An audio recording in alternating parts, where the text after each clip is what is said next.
one of the other guys can go on Twitch and see if it's actually working or not. I've got Twitch open. As do I. Mute it if you have it open, otherwise you'll get a weird echo effect. Yeah. I've got headphones on, so it should be fine. It is loading video. Yeah, we good. Yep. Okay, I won't touch my computer anymore then.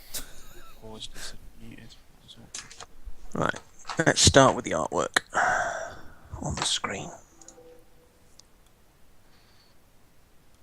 So the light set to start 10 seconds.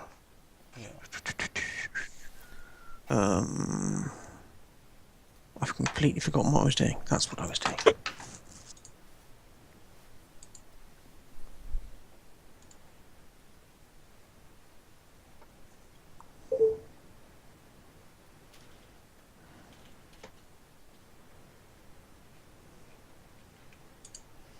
Are you Facebooking, Jeff? I am indeed Facebooking.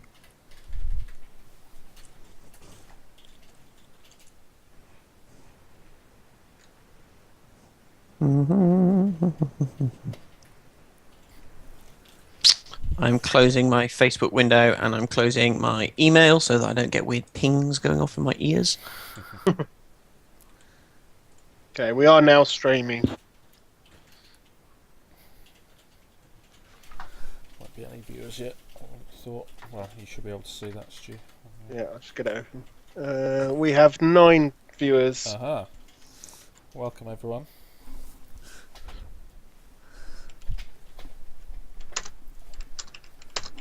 So I'm not current view.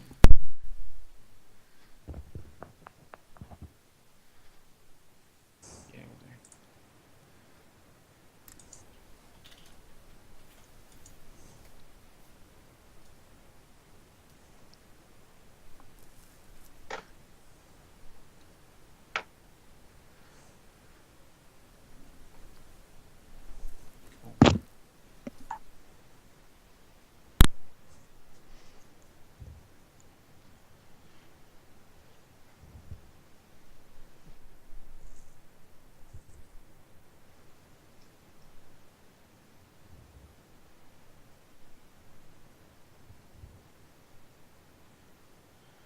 Cool, just stuck a shout on Facebook, so hopefully we'll get a few people.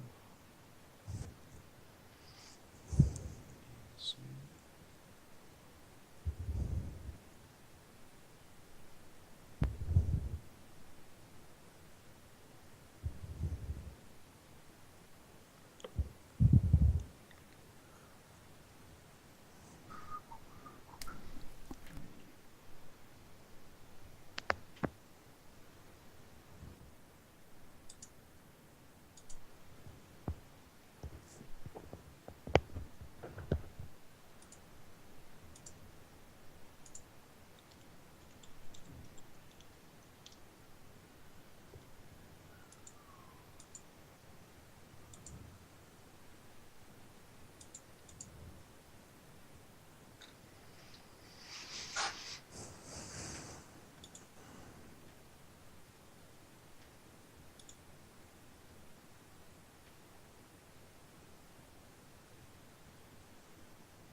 I think we can make a start.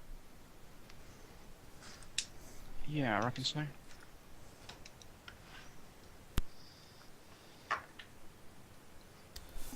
Welcome, guys, to the Paranoid Miniature stream. We've got Russ Charles here, who is our sculptor.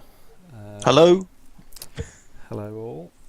It's going to be doing a bit of work on Maharal, which is our sand golem from the Priory faction this evening. So to all you that are watching, thank you for joining us. And hopefully anyone watching this later, you'll be able to see a bit of what goes on behind the scenes.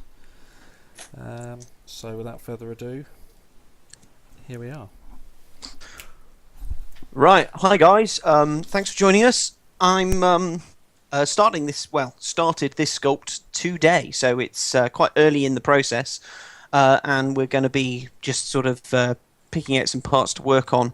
So the artwork that you should be able to see on your screen is the concept art for the sand golem. This is the front view, and we have a unposed back view as well, so that I've got all of this rather funky detail. So the background for the character is it's a golem built by the Egyptians, so it's made out of sand rather than clay. Big bulky creature, 50mm base, going to be about 45mm tall. And so far what we've done is build a rough model and do a very basic pose test, which is here. And we're going to be developing this into a full miniature. Before though, I'm just going to run through a time-lapse video of the work that's been done today, which will give you an idea of where we started. So I'll just pop this up on the screen, and this is about 8 times actual speed. I wish I worked as quickly as this, but here we go. So I started, oh, it's just loading itself, started with a ball and worked from there. And because it's a golem, I'm not too worried about my anatomy because it's going to be fairly crude. I just wanted to get my rough shapes done. Now, there's been some discussion about heads. We've had a couple of different head concepts.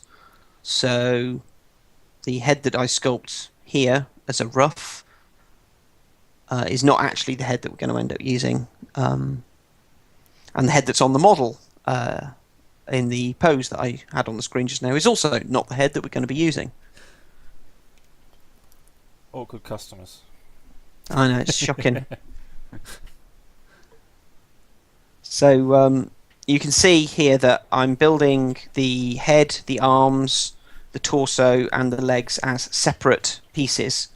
They will all be tied together eventually and sculpted into each other, but I'm setting up the rough sculpt in this way so that it's kind of like an action figure, and we can mess around with the posing and get things the way we like it without having to worry too much about deforming the wrong piece or pieces interacting badly with each other.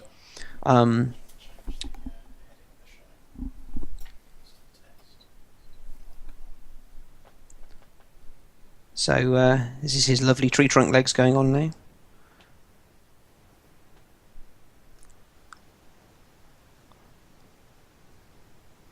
As you can see, this is all really rough work. It doesn't need to be super detailed at this stage. It's just massing out a form. I didn't choose to start with a standard sort of pre-built human for this model because I knew that proportionally it was going to be quite extreme, and also that, like I say, the crudeness of the model, it doesn't even have real feet. It just sort of, its legs kind of terminating columns of sand. So it would actually probably have been just as much work, and I wouldn't have had as much control as I have building it from scratch like this. So you can see I'm just sort of tweaking and getting it to a neutral pose that I'm more or less happy with, and sorting out some glutes. Got to have good glutes. Look at him go. Those pelvic floor exercises. Extra charge distance. That's it.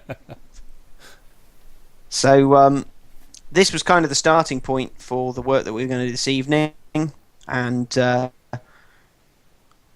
from there, where we've got to is this pose, which is again a rough pose, and this core model. You'll see it's got a slightly different head, and it's proportionally been slightly altered, and it's got this weird faceting because these are all fairly low resolution pieces. I've retopologized, which means that I've taken the sort of digital clay and run a process to get a lower a lower detail mesh, which is better for bending and stretching and shaping.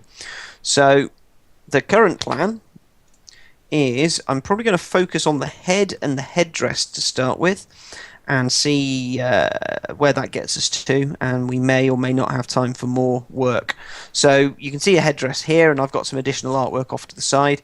So we're going to do a little bit of work on the face and developing the head, and then once we've done that, we're going to go in and build a headdress in a different piece of software, I suspect. So let's start off zooming on the head and isolate it. So this is the head that we've got. We started the original artwork as an almost sort of zombie-like head, and then we had a secondary piece of art which has a very sophisticated, almost regal-looking head. We all agreed it looked a little like Thanos from Guardians of the Galaxy. So currently what we're going to do is develop a head that's somewhere between the two. So it's got the more human features, but it's going to be quite brutish and crude because it's been built out of sand, as we said. And we're going to put some sand effects onto the model. So I'm just going to start sculpting into this, guys. If I do, or if you see anything that happens, or you've got any thoughts on what you want, just pipe up and we'll add that to the model and try and work it in. So we're just going to start to rough in some of the underlying muscle mass that will create a sense of power in the head. And we're going to have some fairly hefty neck muscles. Most of these neck muscles will actually be created at the point where we're posing the figure out. But I just want to make sure we've laid out the basics so that when we go in a minute and add and start to create our headdress, we know that it's resting against the model as it will probably be mass-wise. So we nice thick roll of skin at the back there. Now, because he's a golem, he's not going to have. Oops. Let's just turn off being able to paint in colour because we don't want to turn the model black. Because he's a golem, he's not going to have much in the way of ears or any difficult concepts like that. I'm going to take a little bit of the thickness out of there. Alright, so I want to create this sort of plane running down the face. Again, he's a sculpted figure, so he doesn't have to be anatomically perfect. So we can have a bit of interest, just bit of fun, developing some interesting visual landmarks. That's quite nice. And then we've got this ocular cutout here, which we're going to want to keep. I'm not going to worry about an upper eyelid because I can't believe that whoever sculpted him was too concerned. I'm in two minds as to whether or not he even needs nostrils, to be honest. I'm going to cut into here and just create a more crude. Yeah, I think he needs more of a shape of a nose than an actual nose as such. Yeah. It's not something that's going to be a functioning part of his body. No, he doesn't respire. So I think it's going to be something like that. And then we're going to use the there's going to be lots of use of the slash tool to get this idea of it being a sculpted surface. So I mean, I'm working at quite a low density right now. We might have to subdivide to start to sharpen it up, but I'm going to be cutting and shaping and then just smoothing to get this sense of it's been carved or sculpted out of wet sand that's been left dry in the sun. So these sharper angles will give that sense of it being an artificial creation rather than an organic life form.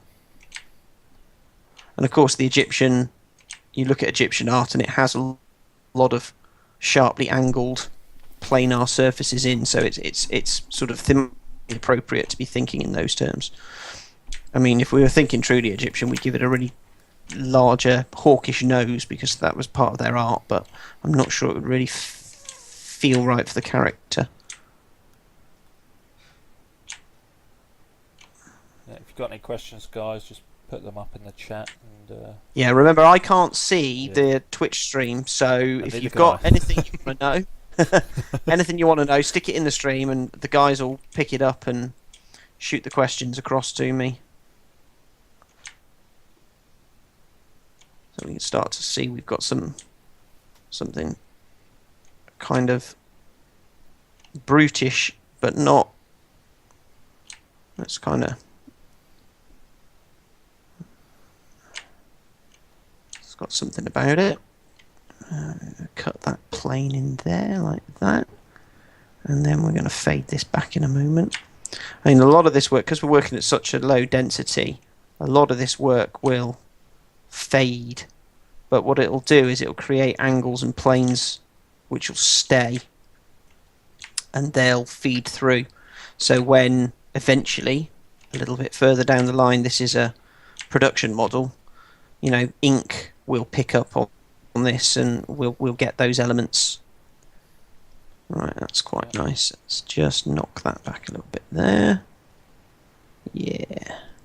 Let's just tighten up this jaw and undercut it slightly. Right, let's do a little bit up here. I'm just gonna thing about when you frown. Everyone thinks when you frown that your eyebrows go up and down. If you actually, and I know as soon as I say this, I know that lots of people then immediately do it. I'm If you frowning. actually frown and feel, what actually happens is your eyebrows move together and create this knot of compressed flesh here. So if you want to create a frown, I'll show you this. I don't know if it will work or not, but if you actually move them further together, closer together, he looks more angry. Up and down doesn't really do as much, but closer together adds a lot more tension to the model. So little Nice. trick that we use on models there. I guess move them up, he'll look surprised as well. Yes. I mean, obviously, you know, he's a sculpted form, and miniature sculpting generally is the art of exaggeration. So we can actually, you know, we have put them on tilt already. But right, that's getting a nice lab-like feel. I mean, what I might do is experiment with just how deep we can afford to make some of these planar cuts. So we'll do some now, and then we'll zoom out and see what it looks like. That's quite nice. That's It's starting to look more artificial and less like a living, breathing body. yeah, it's just getting that sculptural form, and then I'm just gonna subdivide it again, and I'm gonna duplicate it because I want to just do a bit of an experimentation. So you can see this is the underlying structure of the model. I'm going to run a thing called a Dynamesh. Dynamesh is a tool that we use a lot when we're sculpting. And what it does is it reprojects the model in a very, very high density surface. So effectively what this lets you do is capture much more detail into the model. So we just need to wait a second while that projection in progress bar at the top of my screen moves slowly across the screen. I'm wondering if I might have set the detail level a little high. Oh no, we're alright, we're back. So it looks basically the same, but if I turn on the grid mode again, you can see that it's now very, very dense. And what this will let us do is be able to go in. I'm going to turn off X. And I just want to talk a little bit. I was looking at some pictures of sand and the surfaces of sand. And I'm sure you've all seen this. Sand will sometimes, you'll get patches where the surface of the sand has sort of baked in the sun and created like a crust, a thin crust, and then it kind of breaks up, and you've got the more liquid's not really the right word, but the much more flexible sand underneath. So I've been looking at ways that we can recreate patches of this on the model, and I'm just gonna do this roughly to give an idea of the sort of thing that we can look at doing. And all I'm doing really is masking. This shadowed area is a mask, and I'm just taking some bits out of it, and then I'm going to sharpen it up. And if I get the clay brush now, oops, and remember to set it to subtract, otherwise this doesn't work at all. And just feather that there like that. Invert. Get the inflate brush. I'm just going to pop these edges slightly.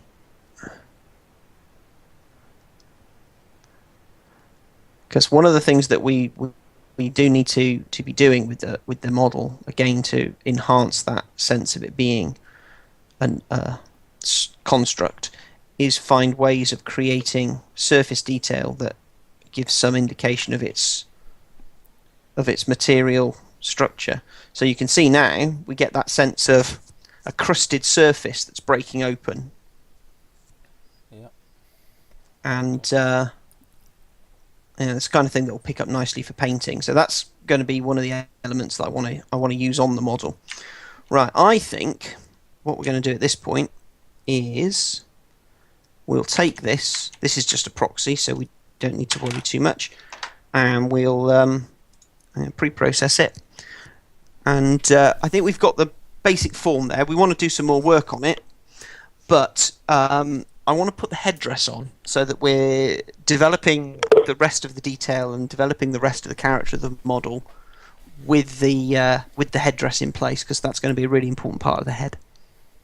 So to do that, this model is currently 1.5 million polygons, which is way more than my modelling software can cope with. So I'm using a decimator, which has now reduced it to 32,000, which is a bit more bearable. So I'm going to export this, head 03, and we're going to pop into a different program. Anyone who's seen me do anything for Guild Ball will recognise this is my favoured workflow. There are lots of different ways of doing this sort of thing. I have a very talented friend called Dave, who does a lot of work for Privateer Press, sculpts a lot of their warjacks, and he never leaves ZBrush. He does everything in that program, and I've watched him work for hours, and I have no idea what he's doing. It fascinates me, but blows my mind. I can't work like that. Right, I'm just gonna move this out of the way. I've got a nice side view of the headdress here. Right, so what we're going to do now is a bit of modelling. So we've got this vertex, this little green dot, and we're going to tell it to stick to the surface of our model. And we're going to select it. Let's turn off the widget. And basically, this is a game of join the dots now. We're going to place it on the model. And I'm going to put it about there. And if you imagine the headdress, it's going to flow around here and come down the side, and then it's going to come around the neck, and it's going to have pieces coming out of it. So to achieve that, I've got my little dot, and I'm just going to pull these dots out and draw around the surface what I want my headdress to be. And because I've got this set to a sort of magnetic, it's going to stick constantly to the surface. I'm also going to turn on a mirror, so it's creating, you can see this orange line here, it's creating it on both sides at once. I'm going to bring that to the middle, and then we're going to go backwards to create the center line running down the head. Like so. And now I need to connect all of these up in such a way as to create the headdress that we want. I apologise in advance if this is not the most riveting thing in the world. I think it's quite fascinating to see exactly how much actually goes into creating what is essentially a block on the actual model. Obviously, you add detail to it, but then, from the beginning to a finished product.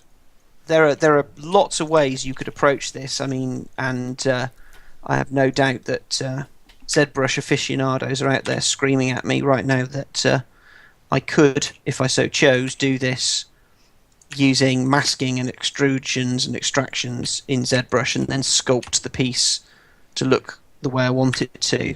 But this gives there's a level of control to this that I really like. ZBrush is fantastic for many things, but it is quite free and easy with its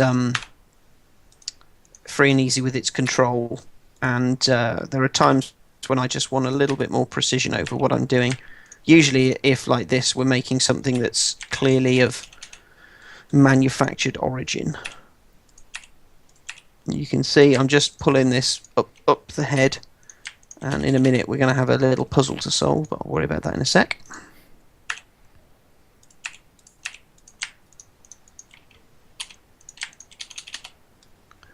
And we're going to go, how are we going to do that? If we go 1, yeah, do that. Okay, 1, 2. The puzzle that I have to solve is to get the best results. Every shape I use now needs to be a square. So all of these need to be connected in such a way as to create four-sided shapes, and that involves a certain amount of figuring out how I can bring this quite wide piece down to a single piece there, which is what we've done. So we've got square, square, square, square, square, square. Yep, they're all quads. That's all good.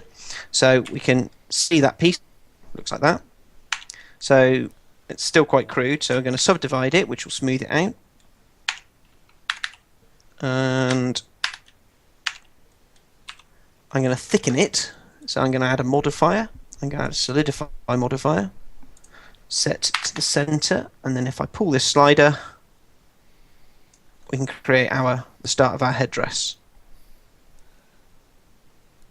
And at this point I can then go in and say, right, I don't want these corner edges to be curved, so I can sharpen those by adding extra levels of detail,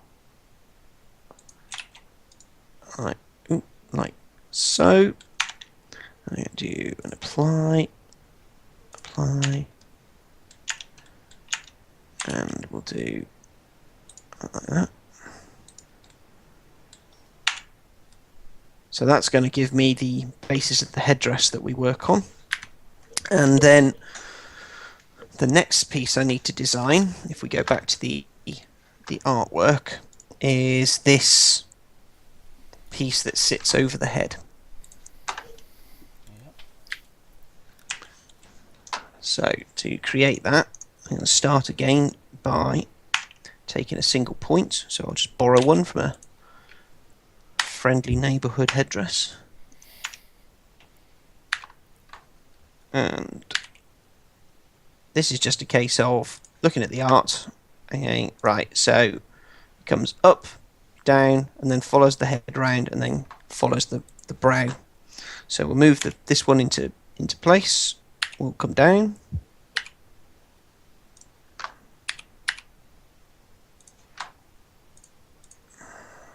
Let's mirror again. We'll go across with that bit. Check the art again. Comes to a point and comes down, so we'll make sure we do that. I'm going to go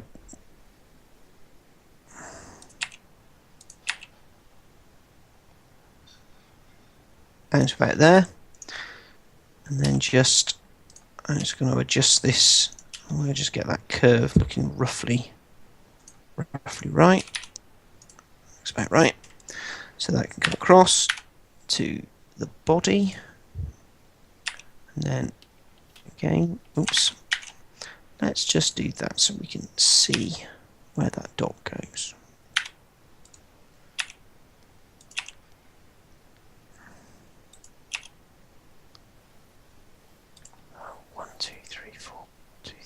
Okay.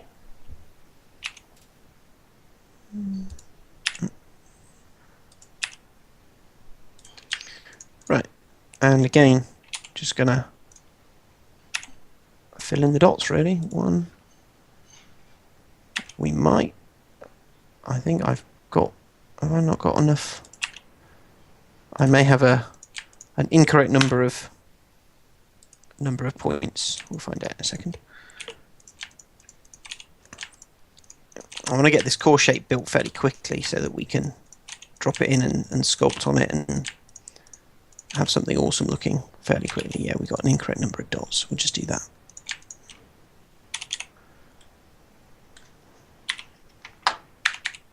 Move it back to where it needs to be. Make it nice and thick. That puts it in place. I'd say what I find really interesting is you start off with what looks like a real random line, and then suddenly it's this big block of actual substance. Yeah, it's I don't know. It was just you kind of get a feel for, you know. I suppose the difference being that I know what's in my brain, so I kind of I know what we're going to end up with, whereas you guys don't until it's there. So what we need to do now is just create this piece here, and then I'll sort out all of this indentation, and we got some nice stripes in there, which we'll make sure is actually carved detail. Now this is very, very low detail right now. We don't need to worry too much about that. So what we're going to do is we're going to select that dot, and we're going to set our cursor to it, and we're going to angle our head, and then at that point I'm going to create a circle, and I'm going to align it to my view, and I'm going to give it 8 points, so it looks like a polygon. And this is actually going to be our gem. So I need to rotate it 22.5. Hey, look at that. And then I need to go to normal. Right, so just check SXX 0.2. No. SY 0.2. Yes.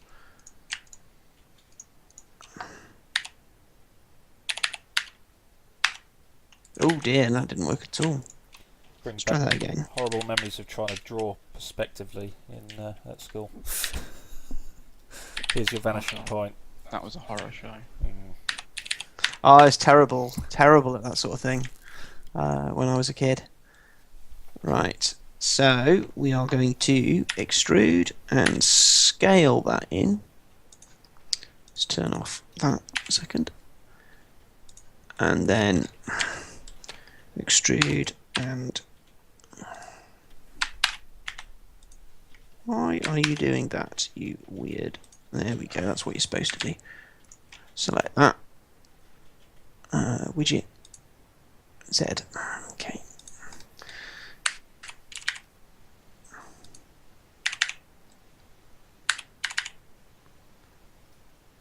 And that is going to be our gem. Just check. Right, it's not actually square. So we're going to scale it slightly in one of its axes. In fact, we can do that. Change this to view. There we go.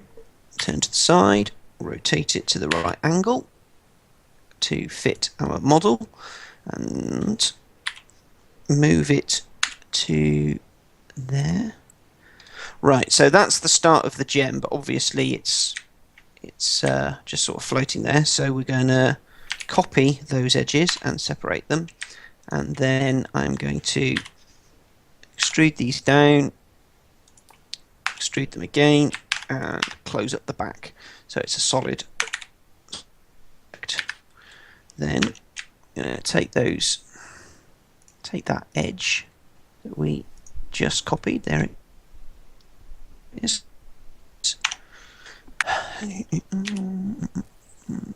And we're going to create the holder bits in now.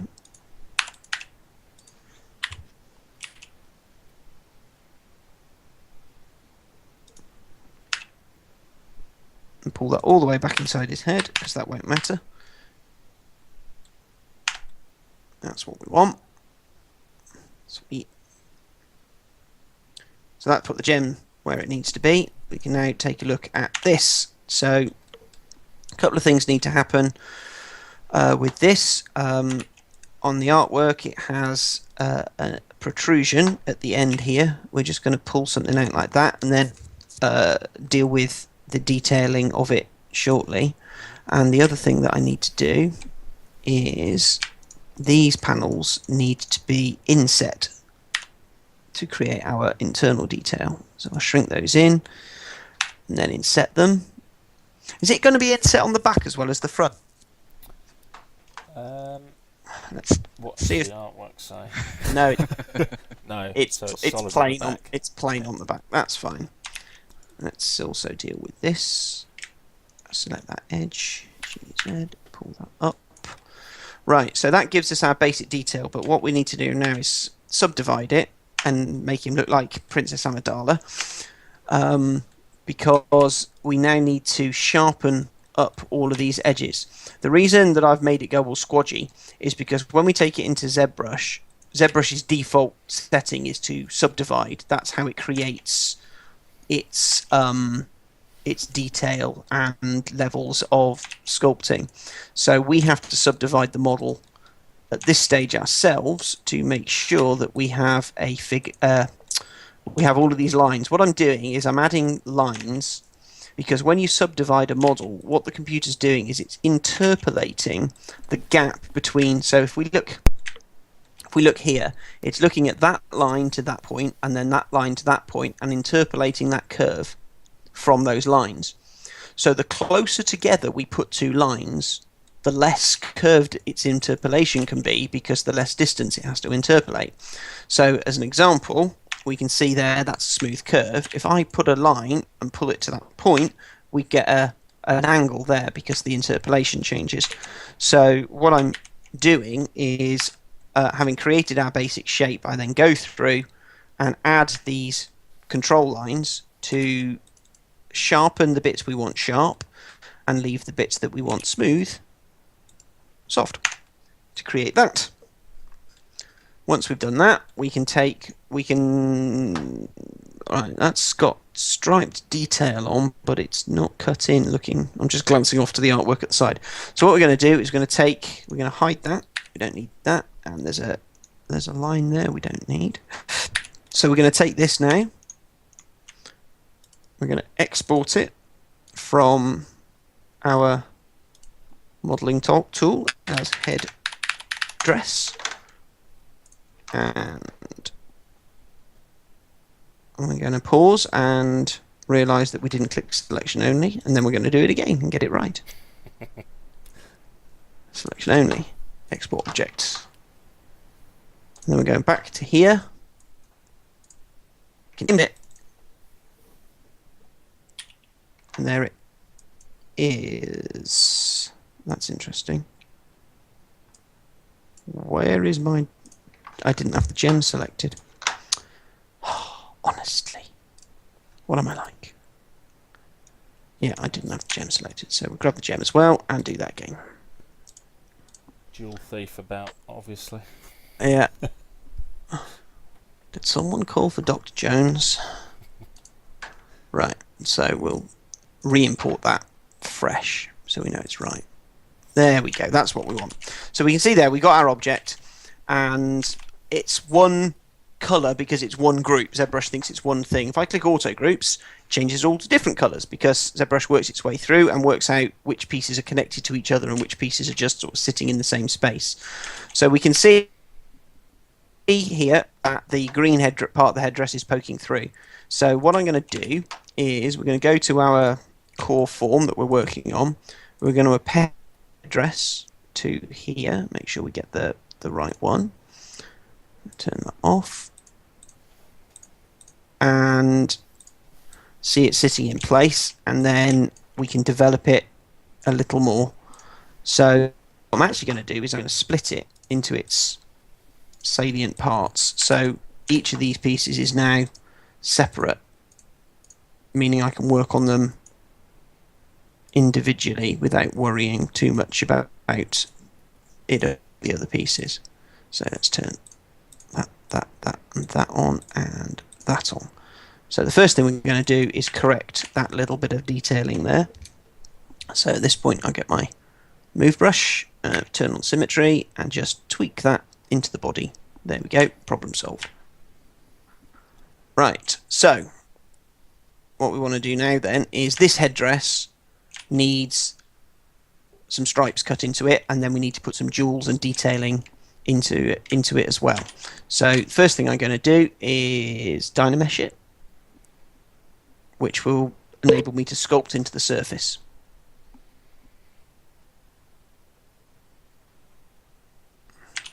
There we go. And I'm going to press this button here. Right, so I'm going to put these panels in now. So I'm going to get my, let's see if this works, get this rectangle brush, turn on symmetry, and I'm going to mask it into, that's what I wanted to avoid. What are we at? Oh, okay. I need to be very careful here. I don't want any rounds which... that's fine. Do a quick blur and sharpen. And then... I'm going to do a bit more masking. Mask that off. So what I'm doing here is, having got our piece into the program, I'm now masking away all the bits that we don't want to work on.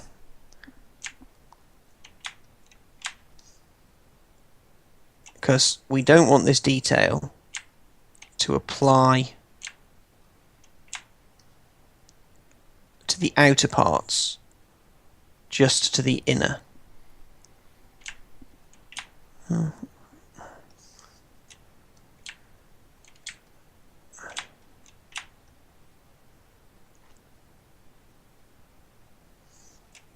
So now we've just got that inner bit masked. There's a little bit there, look, we need to catch. A little bit there that we need to catch.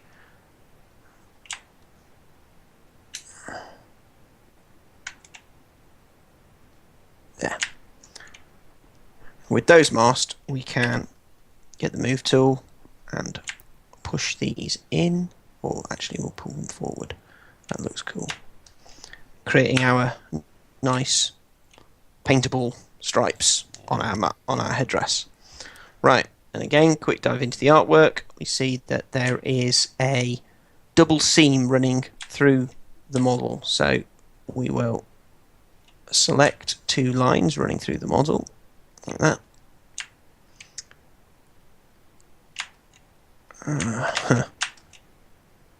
Let's just reproject first of all.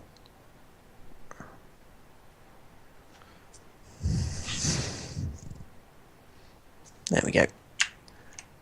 As I was saying, draw two seams onto the model, which are going to mark out our boundary lines. And then use the right tool, mask this off.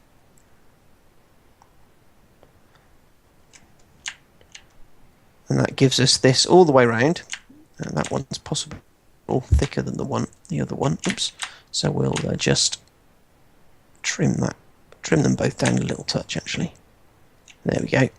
And then I can use this tool to just pull those in a little bit, which creates that detail there.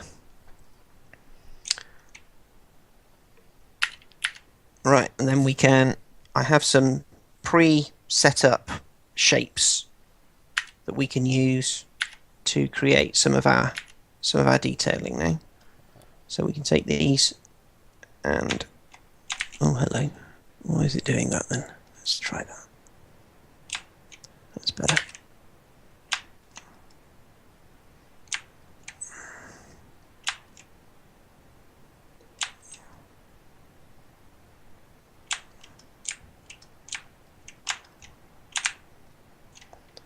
split those away and divide them to get a bit more detail. And then we're going to add some gems to these. So we're going to use my sphere tool, and normally it will produce a... Why are you doing that? That's better.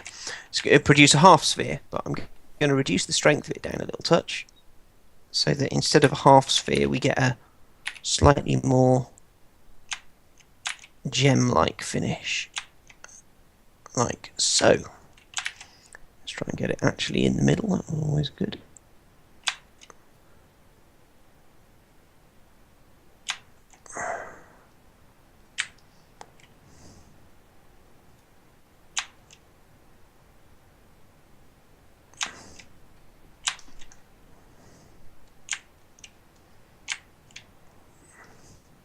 Right, and then we're going to do some work with this piece, and again I'm going to dynamesh it.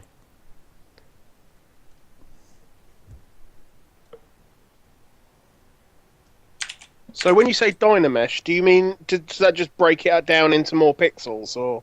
Yeah, effectively, if I zoom in, you can see so that's the original. What the dynamesh does, this button up here, I set a resolution, and this slider is vague as to what the resolution means, but fundamentally it creates a much more detailed surface.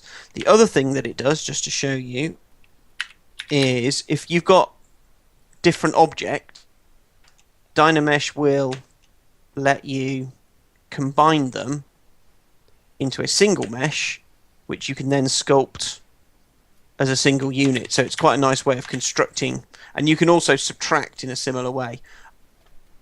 And it's just a way of being able to create sculptural detail, because the underlying sort of those little, you know, these tiles effectively that make up the model determine what you can sculpt. So because they're all flowing in this direction, I can get quite smooth lines if I'm cutting in that direction.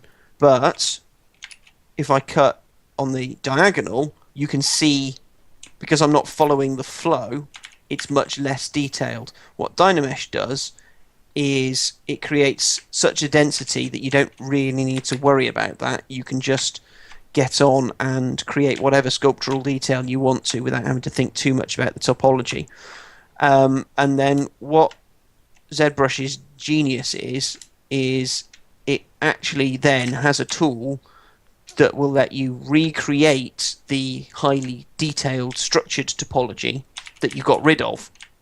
So you get the best of both worlds. You get to Dynamesh and not have to worry about how things look at all, and then when you need to pose the model, you can recapture all of your underlying geometry. So we're going to just create some banding like that. Sweet, that looks good. Okay, so that angle of that gem bothers me slightly, so I'm just going to rotate it a little bit with these. The rotation and the movement tools in this program are very intuitive. By tapping on a surface, it draws a line perpendicular to the surface, so I know that that's pointing in the direction, that face at the top of the gem is pointing in the direction I want this to move, so I tap on it and then I can just move it, look at it, rotate it a tiny touch more, and move it back in a tiny touch. A lot of the work that I do has this kind of fiddling backwards and forwards quality to it.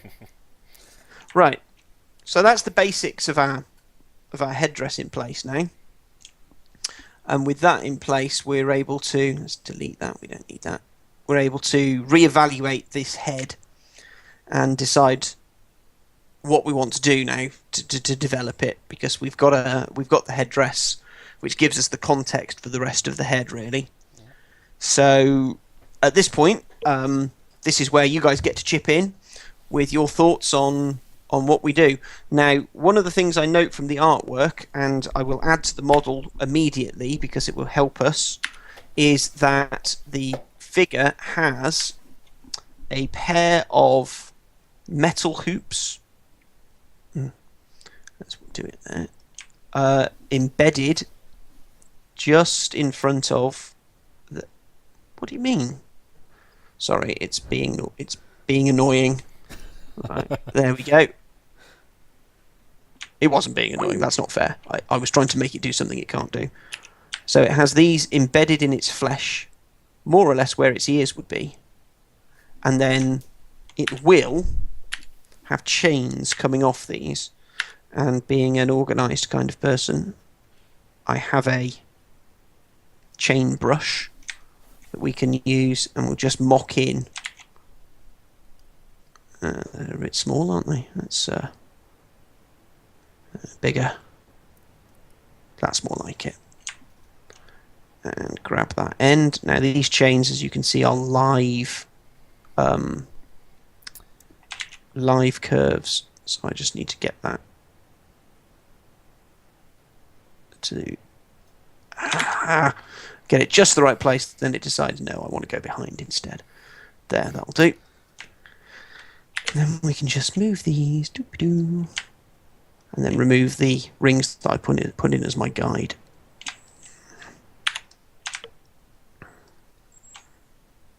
There.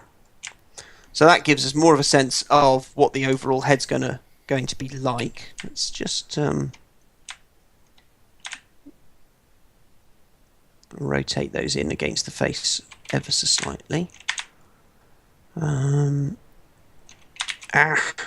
I'm doing here is masking the chain. Well, unmasking the chain. The rest of the head's masked. There we go. A bit more gravity. Right. Okay. So now, guys, we've got our proxy chains in place. They look a little bit like plats right now. They won't do when we actually finish building the model, but they're just there to help us define what we want to do with our face. So I've isolated the head, so it's a separate entity to the rest of the model. So we can start to go in and say, right, you know, it's Egyptian. Do we want it to have a more hawkish profile? Because straight away we get something more Egyptian feeling.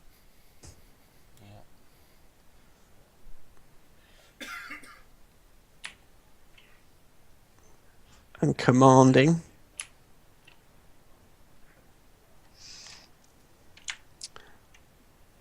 But I mean, one of the things is that it still feels quite human at the moment, and I think that one of the ways that we're going to get around that is going to be by detail the surface of the model. So, for example, we'll, you know, if we start to add this kind of sculptural elements to create the sense of it not being made of flesh but being made harder material, it's going to give you the it's going to change the character of the model quite a lot. I'm going to take that out though, because that's kind of the work we want to do last of all. Probably do giving him some eyeballs. Let's do that. Eyeballs are for sissies. Well, it's, you know, it's a view, which is more than he'll have with no eyeballs.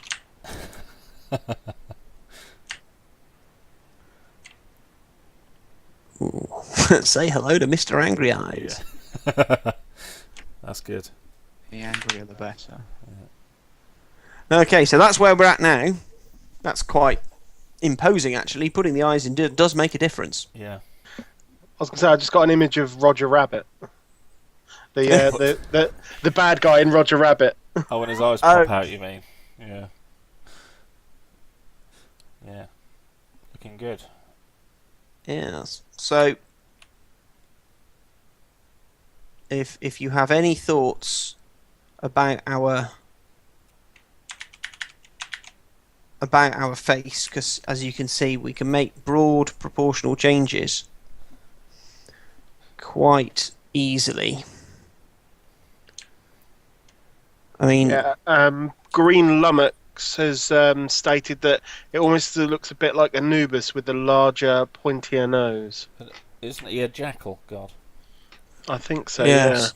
Yeah. That's probably not a bad thing, I would think. Yeah.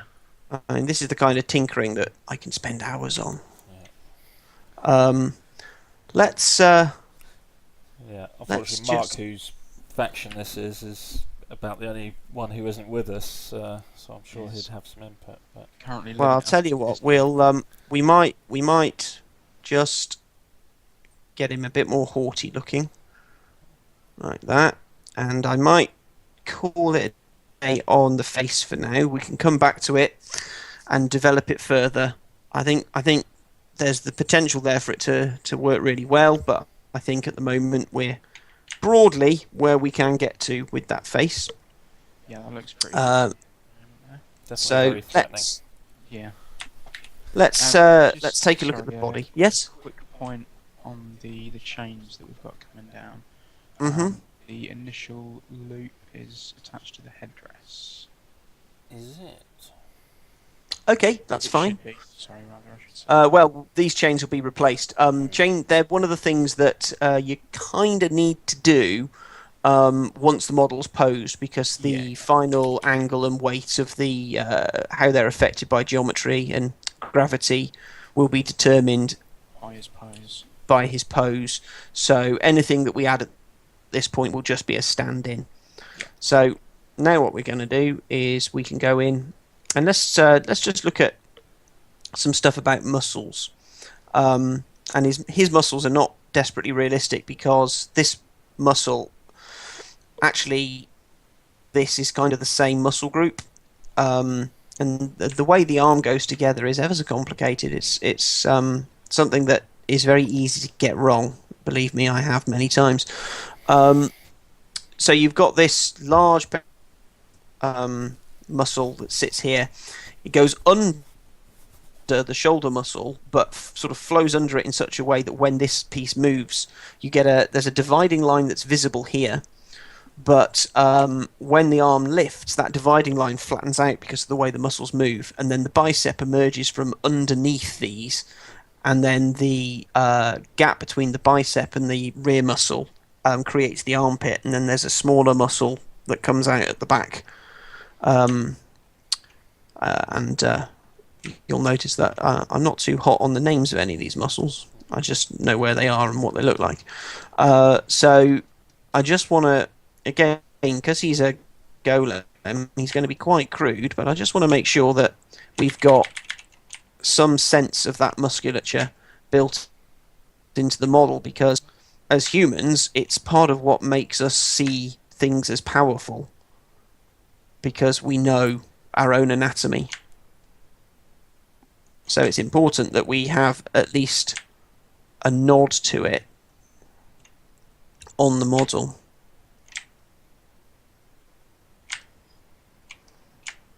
And then this broad, big shoulder muscles at the back. Back muscles are huge compared to the muscles at the front. It's the same with the neck. All of the strength of the neck is in the muscles at the back. And one of the things, I mean, we've gone for a very sculptural feel for the face.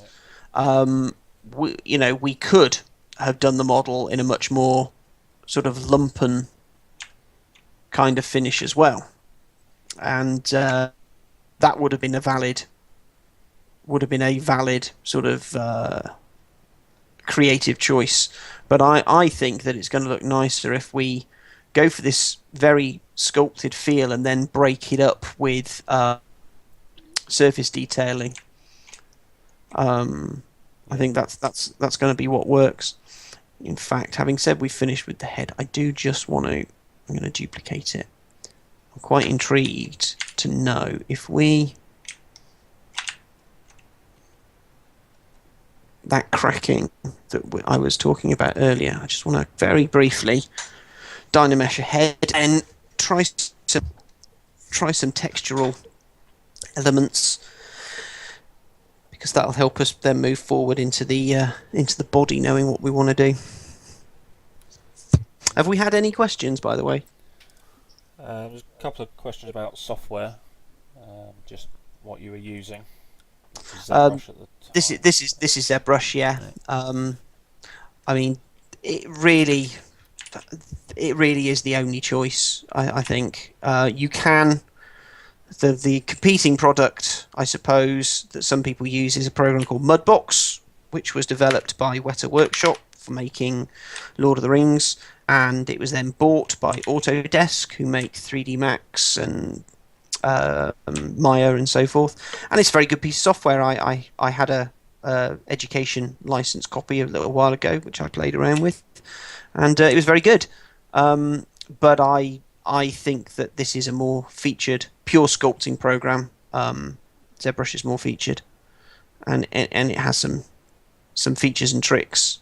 I mean, this whole dynameshing and retopologizing and all of this sort of thing you can't do with other bits of software. That's where its strength lies, really, because ultimately I have to produce files that our 3D printer can cope with, and that means some pretty fundamental changes to what's going on underneath the hood of the model, as it were.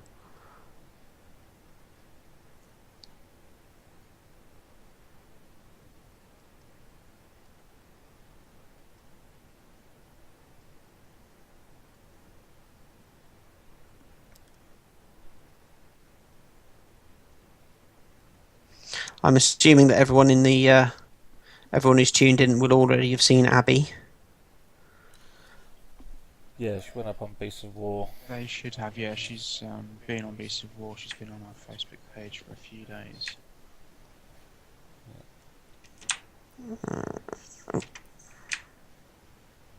So how long have you used ZBrush for now? Man and boy. I started with it in, what was it? Oops. What would it have been? 2008, 2007, something like that. And it was a much less fully featured program than the version that we're working with now. Dynamesh didn't exist. Retopologizing didn't exist. Some of the tools that we're using, some of the brushes that I'm using didn't exist. It's come a long way in that time. It started life actually as an illustration tool. It wasn't meant to be a 3D program at all. It was it's mutated almost beyond recognition. I guess that's the brush part of the name. Yeah. I think the original plan was that you set up 3D objects and then painted sort of a 2D composition. So it was meant to be a tool to help artists like lay out paintings and things.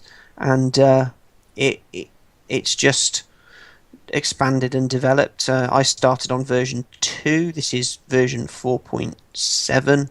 Version 5 is due out later this year. Once you buy a copy, all the subsequent version releases are free.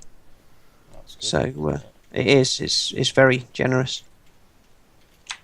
Cool. Don't have to buy it every year like Windows or MS Office. No, nothing like that. Yeah, I think that's going to work, isn't it?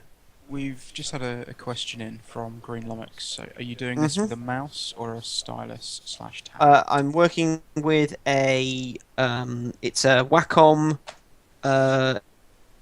which is about A4 in size. It's got a pen, a load of buttons that I don't know what any of them do. I've never used them.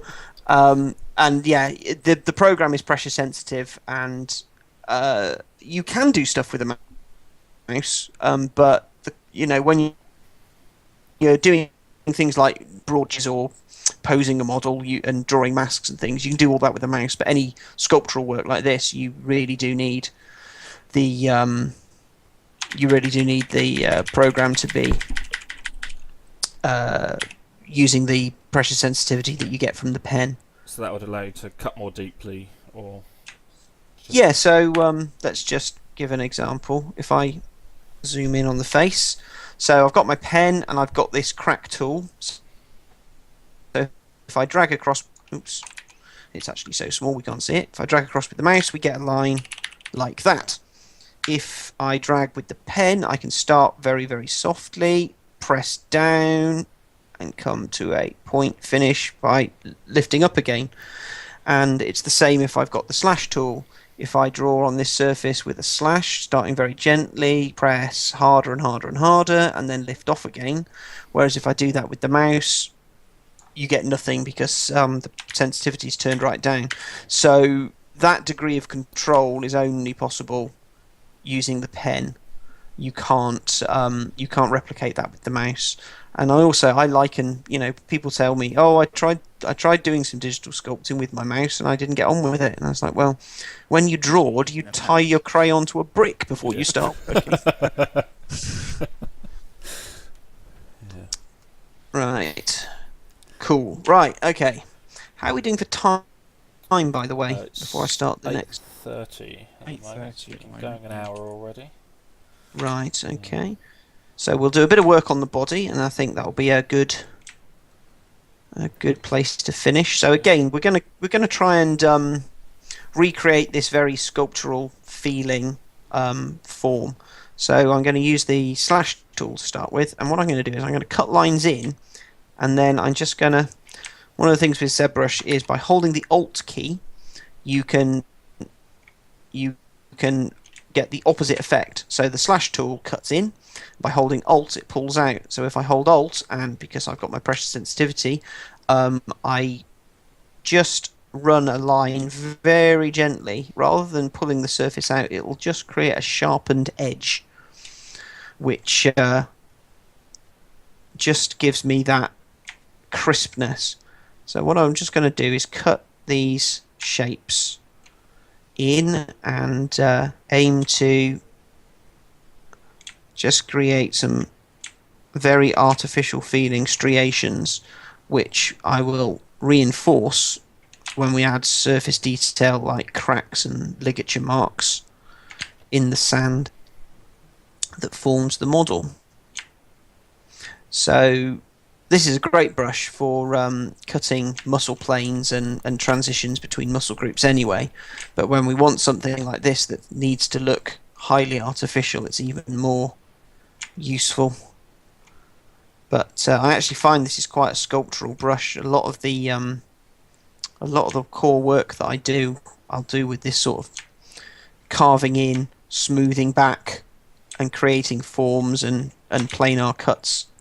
Big thing with sculpting, and doubly so sculpting for miniatures, is the transitions between surfaces need to be quite well defined, because your paintbrush needs to pick them up, and if you're a dip and an ink artist with your painting, you need something for those liquids to key off and run into. So you do a lot of work when you're sculpting miniatures, adding in these sort of channels and cut points, and the 3D printing is sufficiently detailed that it'll all get picked up. Yeah, it seems to have come on quite a long way in a short time. The kind of 3D. Yeah, I mean, the machine that we own, that we use for our printing, only came out last year. It was released last June, I think, July. So we bought it. Well, we entered into the long process because they're very expensive. You don't exactly get them overnight. They sort of build to order, but we began the process of ordering it within a few weeks of it having been released to market, and it's great. It's temperamental as all hell. It's like the guy that runs the machine for us, who's a scary biker dude. Looks like he should be on the cover of Sons of Anarchy, and his blood type is Jack Daniels. He says it's like working with Formula One. It's such high-end technology that you expect it to constantly go wrong. It needs looking after all the time, and it's mega temperamental. But when it works, it's phenomenal. So we're just kind of sort of playing with the forms at the moment and just getting a feel for them. Yeah.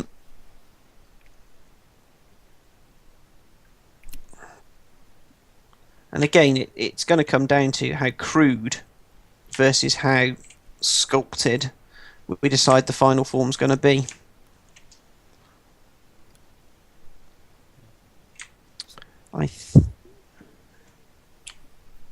Sorry?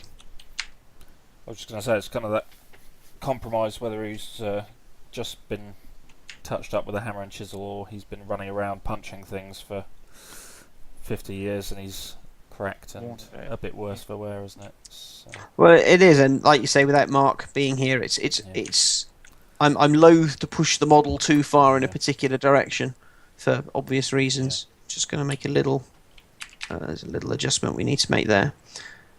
So I'll just walk you through what the next stages are going to be anyway. So I will continue to work on defining all the forms, knowing that we've got an idea of what the surface detailing is going to look like, and then we'll build some more pieces of armour, build his huge, ridiculous sword. That's going to be lots of fun to work on. Yep.